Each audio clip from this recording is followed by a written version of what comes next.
안녕하십니까? 11월 24일 화요일 인도네시아 헤드라인 시작합니다. 첫 번째 소식입니다.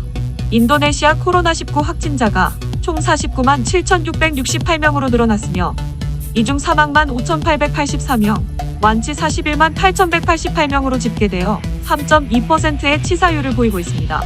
인도네시아의 코로나19 1일 확진자 수는 4,000명 수준에서 증감을 반복하고 있습니다. 인도네시아 보건당국은 연말로 변경한 느바란 대체 휴일을 그대로 시행할지 아니면 줄이거나 취소할지 검토 중이라고 밝혔습니다. 정부 당국자는 지난 연휴로 인해 코로나19 확진자가 급증했는지 확인 중이라며 확진자가 급증했다면 연말 연휴를 취소하도록 정부에 권고할 것이라고 말했습니다. 하지만 유의미한 증가가 없고 확산을 잘 억제할 수 있다면 예정대로 연휴가 시행될 것이라고 덧붙였습니다. 만약 연휴가 그대로 시행될 경우 인도네시아는 크리스마스를 시작하여 새해까지 최장기간 연휴를 보내게 됩니다. 인도네시아의 한 가수가 코로나19 검사와 관련해 현재 의료협회를 비판하는 글을 SNS에 올렸다가 정보거래법 위반 혐의로 기소되어 징역 14개월 실형과 벌금 1,000만 루피아를 선고받았습니다. 해당 가수는 지난 3월부터 코로나19에 관한 허위 정보와 음모론을 주장하는 글을 여러 차례 자신의 인스타그램에 올렸습니다. 참고로 해당 가수의 인스타그램 팔로워는 100만 명이 넘습니다. 결국 발리 의료협회는 명예를 훼손당했다며 경찰에 고소했고 검찰은 해당 가수가 의료협회에 대한 증오를 선동했다며 징역 3년을 구형했습니다. 판사는 피고인이 대중들에게 증오나 적개심을 조장하려는 목적을 가진 정보를 고의로 유포했음이 입증됐다며 유죄 판결하면서 검찰의 구형량보다는 적은 징역 14개월을 선고했습니다. 하지만 인권단체들은 해당 법령이 정부에 대한 비판의 목소리를 막는데 악용된다고 우려하고 있습니다. 국제인권단체 인도네시아 지부 관계자는 인도네시아 당국은 대중에게 코로나 대응 캠페인을 벌이는 것보다 온라인 비평가들을 침묵시키는데 더 관심을 보여 한심하다고 말했습니다. 인도네시아 식약청장은 코로나19 백신 공급 계획이 12월에서 내년 1월로 연기될 것이라고 전했습니다. 이는 긴급 백신 허가까지 아직 충분한 조사가 이루어지지 않았고 반둥에서 실시한 임상실험 결과 분석도 예정보다 오래 걸릴 것으로 예상됐기 때문입니다. 식약청장은 백신이 아직 개발 중이지만 품질, 백신 공급의 요건, 안정성, 타당성을 충분히 검토 중이라며 내년 1월 셋째 주에 허가가 나올 수 있을 것으로 예상했습니다. 미국의 면역연구소에서 코로나 완치자 185명을 추적 조사한 결과 대다수의 환자가 완치 8개월 후에도 면역세포를 가지고 있었던 것으로 나타났습니다. 정확하게는 시간이 지남에 따라 코로나19 항체 수는 완만한 속도로 줄어들지만 항체를 만들어 바이러스를 퇴치하는 면역세포들의 수는 비슷하거나 증가한 것입니다. 뉴욕타임스는 이번 연구 결과는 백신이 개발되더라도 반복적으로 여러 번 백신을 투여해야 할 것이라는 우려를 불식시키는 것이라고 평가했습니다. 다음 소식입니다. 지난 17일 루훗 인도네시아 해양투자조정장관은 트럼프 미국 대통령을 만나 인도네시아와 미국의 다양한 협력에 대해 조코위 대통령을 대신해 감사의 인사를 전했습니다. 특히 미국이 인도네시아의 일반 특혜관세제도 수혜국 지위를 연장해준 결정에 감사를 표했습니다. 루훗 장관은 이후 마이크 펜스 부통령과 코로나19 백신 생산 협력을 로버트 오브라이언 백악관 국가안보보좌관과 국방기술 분야의 전략적 파트너십을 논의했다고 전했습니다. 루훗 장관은 미국의 공식 선거 결과가 어떻든 간에 우정은 여전히 유지돼야 한다며 인도네시아는 항상 친구일 것이고 내년 1월 이후에도 백악관과 소통이 잘 되길 바란다고 밝혔습니다.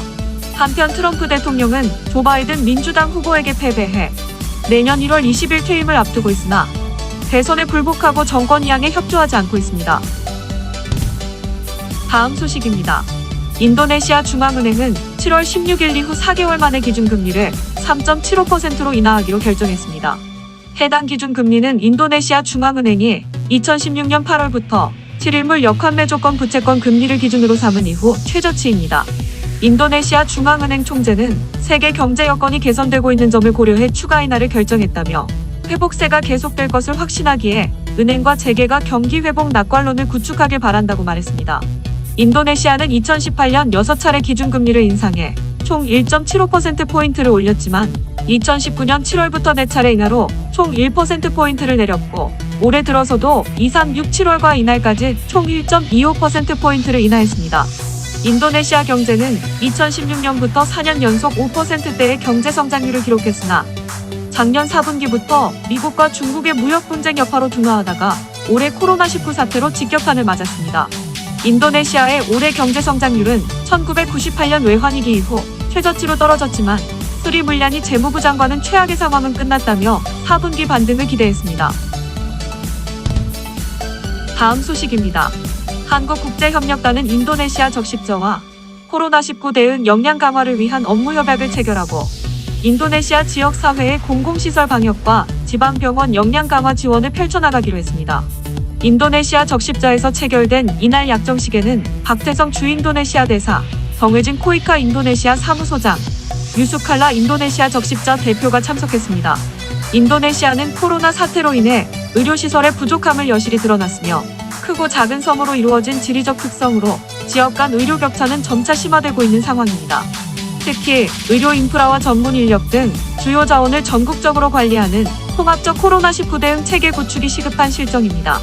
이번 약정에 따라 코이카와 인도네시아 적십자는 내년 9월까지 50만 불 규모로 인도네시아 전국 34개 주 450개군에서 지역사회의 코로나 대응 역량 강화 사업을 실시하게 되며 코이카는 적십자회 의료진, 보건요원과 의료봉사자 등 약 100만 명의 코로나19 대응 현장 활동을 지원할 계획입니다.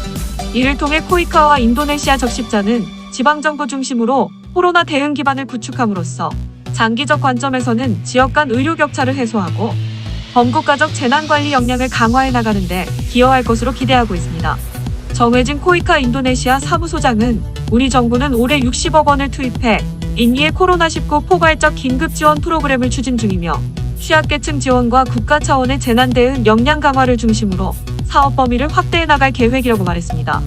유수칼라 인도네시아 적십자 대표는 코이카와 인도네시아 적십자 간 파트너십을 바탕으로 인도네시아 공공의료체계의 역할과 기능을 강화하고 지역 간 의료 수준 격차를 해소하길 기대한다고 밝혔습니다. 다음 소식입니다. 누사 뜬가라에 위치한 순바섬의 관광명소로 알려진 아치형 절벽 바뚜 볼롱이 무너져 내렸습니다. 현지 언론에 따르면 순바섬의 바와나 해변에 있었던 해당 아치형 절벽이 거대한 파도와 지진 충격 때문에 붕괴되어 사라졌다고 밝혔습니다. 바뚜 볼롱은 인도네시아어로 구멍이 있는 암석이란 뜻이며 아치문처럼 생긴 이 절벽은 관광객들이 일몰 때 아름다운 사진을 찍기 위해 몰리는 곳이었습니다. 일각에서는 사람들이 훼손한 것 아니냐는 의혹도 제기했지만 순바섬 관광당국은 암석이 부서진 가장 큰 요인은 만조 때마다 거대한 파도가 부딪힌 충격 때문이라며 파도와 별개로 잦은 지진 충격도 붕괴 원인이 됐다고 밝혔습니다. 참고로 순바섬은 발리보다 동쪽에 위치해 있으며 발리에서 비행기로 50분 정도 떨어져 있습니다.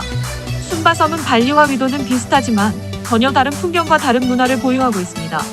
특히 원시 자연의 모습을 간직하고 있지만 발리 못지않은 럭셔리 리조트가 다수 있으며 이 중 이히 순바는 세계적인 여행 전문 잡지 트래블앤레저에서 2년 연속 세계 최고의 리조트로 선정한 바 있습니다. 다음 소식입니다. 서부 수마트라 천연자원보호국은 관할 지역 자연보호구역에서 드름 62.3cm의 라플레시아 꽃이 만개했다고 밝혔습니다. 라플레시아는 동남아시아 정글 깊은 곳에서만 자라는 희귀꽃으로 7일에서 10일 동안만 피었다가 시들어버립니다. 라플레시아는 꽃을 피우지만 잎과 뿌리와 같은 일반적인 식물의 기관을 갖추지 않고 있으며 다른 식물의 줄기나 뿌리에 기생하여 성장합니다. 이처럼 독립개체가 아니고 다른 식물의 안에서 자라다 보니 발견하기가 매우 어렵습니다. 서부 수마트라 천연자원보호국 국장은 전 세계에 30여 종의 라플레시아가 있는데 15종이 인도네시아에 서식하고 11종이 수마트라 섬에 있다며 라플레시아의 위치가 한번 발견되면 지속해서 관찰하고 보호한다고 말했습니다.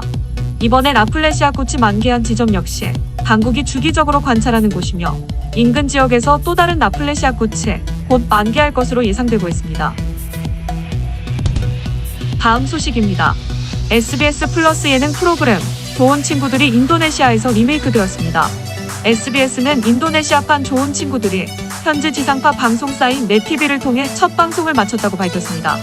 해당 프로그램은 한국과 인도네시아의 공동 제작으로 만들어졌으며 윤태욱 SBS PD가 제작을, 김용재 SBS 글로벌 콘텐츠 비즈팀 부국장이 기획을 맡아 프로젝트를 총괄했습니다. 인도네시아판 좋은 친구들은 출연자들이 친구들과 함께 여행하면서 게임과 미션을 수행하는 기존 형식의 한국 문화 및 관광 명소 체험이라는 새로운 소재를 담았습니다. SBS는 이번 프로그램은 총 12개 에피소드로 방송할 예정이며 서울, 경기도, 강원도 등을 배경으로 촬영했다고 밝혔습니다.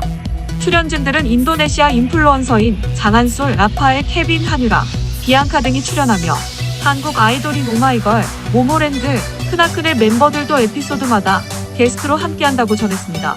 김용재 부국장은 대한민국 최초로 인도네시아와 공동 제작을 시도한 것은 큰 의미가 있다며 내년에는 인도네시아판 런닝맨을 시작으로 본격 진출할 예정이라고 말했습니다.